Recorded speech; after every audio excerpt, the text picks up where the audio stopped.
All right, day one, walked into class, Professor Subramanian's class, and it's literally, you download the syllabus, and you have to read a case, you have to read some chapters, and you're going to discuss the case, discuss the chapters.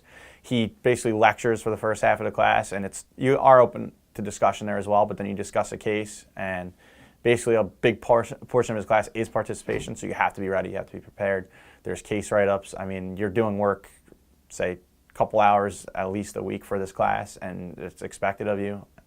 He sets the bar pretty high, and that was like literally my first class walking in the program, so it said, okay, this is what the MBA program is going to be all about, and kind of gone from there. Fraud examination I took in the fall was a pretty exciting class. It obviously deals with how to investigate fraud, how people commit fraud, and all aspects of accounting. Also, there's other things just in business in general, how they commit fraud, how they get away with it, how they get caught, how to investigate it, just the challenge there as well, reading chapters, reading cases, doing write-ups. There was a lot of group work involved. You had to do presentations where actually you picked your own fraud case, had to say how they were getting away with it, and then once they got caught, what you would do differently as a manager to prevent this. So I just like the whole aspect where you're actually learning how to commit it, but also that's just get the inner workings of it and then how to combat it, which is definitely something everyone's going to face in business. Flexible and open. The material was often exciting because, I mean, I had joked that fraud is fun, and in reality, some of these cases are just, it's ridiculous, some of the stuff they were doing and getting away with. I mean, obviously, the financial crisis, you see all the excess that was going on. It was just incredible to see how it was going on and reading about it. He just basically challenged you to dig a little deeper in some of these cases and say, all right, well, this is how they got away with it. What would you have done differently? Could you have done this? He'll challenge you, say, all right, well, if you were a manager in that position, would you have done the same? Would you have stood up and said no before like whistleblowing was in?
Like we were protected by being a whistleblower, so obviously that's something you look at. You could be totally blackballed in the industry, so obviously he just kind of gets you to play devil's advocate, and sometimes it's good to just be on the other side versus I'd say there's times I would stand up against the entire side of class, say, all right, yeah, there is something you would do here.